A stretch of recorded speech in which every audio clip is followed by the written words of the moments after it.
Paper mask actually নানা রকম পদ্ধতিতে হয়, তো এক একটা হয়তো রাজ্যে তার একটু তারতম্য হয়। তো আমাদের যেমন ওয়েস্ট বেঙ্গলে পুরুলিয়ার যে মাস্কটা সেটাও একরকম, আর এইখানে যে মাস্কটা দেখছি সেটা প্রায় কাছাকাছি।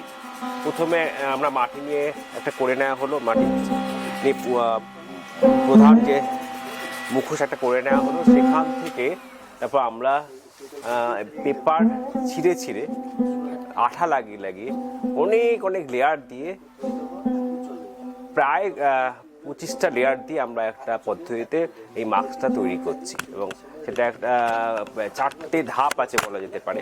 প্রথমে বলবো এই স্ট্রাকচারাল ধাপ, যেটা মাটি দিয়ে করছি আমরা। তারপরে তারপরে এই কাগজ একটা লাগানো, দুরকম কাগজ লাগানোর মধ্যে আছে অ্যাকচুয়ালি। একটা খবরের কাগজ সহজ যেগুলো পাওয়া যায় আমরা সেইগুলোই ব্যবহার করছি এখানে, তাই করেছে। আর একটু হার্ড বোর্ড টাইপের কিছু সেটা লাগানো, সেটা একটু নরম করে নিয়ে আঠা দিয়ে লাগানো। তারপরে হচ্ছে আবার আমরা থার্ড পার্টে যাচ্ছি, আমরা ওই একটা মাটির প্রলেপ দিচ্ছি, খড়ি মাটি আঠা দিয়ে প্রলেপ দিচ্ছি। তারপরে একটা সুন্দর নিটোল একটা মুখোশ তৈরি হয়ে যাচ্ছে। পরের পার্টে হবে আমাদের কালার অ্যাপ্লিকেশন। এই পদ্ধতিতেই মূলত এই পেপার মাস্কগুলো এই পদ্ধতিতে হয়। ভারতবর্ষের সব জায়গায় প্রায় কাছাকাছি এই পদ্ধতিটাই অনুসরণ করা হয়।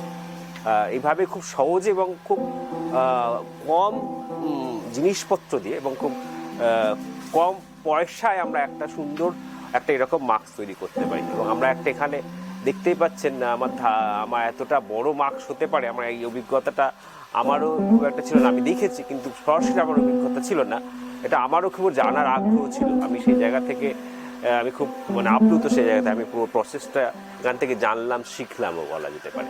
তো আমরা বিশাল বড় একটা মাস্ক বানিয়েছি, প্রায় তার 4 ফুটের কাছাকাছি হবে। আর বেশ কিছু আমরা ছোট মাস্ক বানিয়েছি সবাই মিলে। ধন্যবাদ আমাদের যারা আর্টিসানরা এসছেন গ্রাম থেকে। তো তাদের স্কিল ভীষণ রকম অসাধারণ, তাদের স্কিল ভীষণ দক্ষ, এবং এখানে এক একজন এক রকমভাবে কাজ করেছে। প্রথমে যে এসেছিল সে মূল মাটির কাজটা করে গেছে, এখন যিনি এসছেন তিনি আবার দক্ষ পেপারটা কীভাবে অ্যাপ্লাই করে সহজে মাস্কটা তুলে ফেলা যায় খুব কম সময়ের মধ্যে।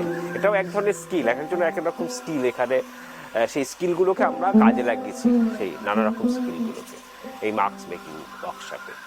তো সেখান থেকে আমরা অনেক কিছু শিখলাম, আমাদের যারা পার্টিসিপেট করেছে তারাও কিছু শিখলো।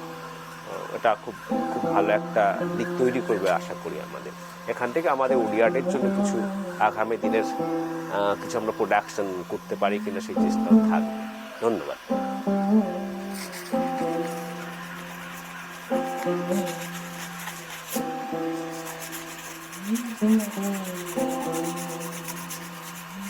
Mm-hmm.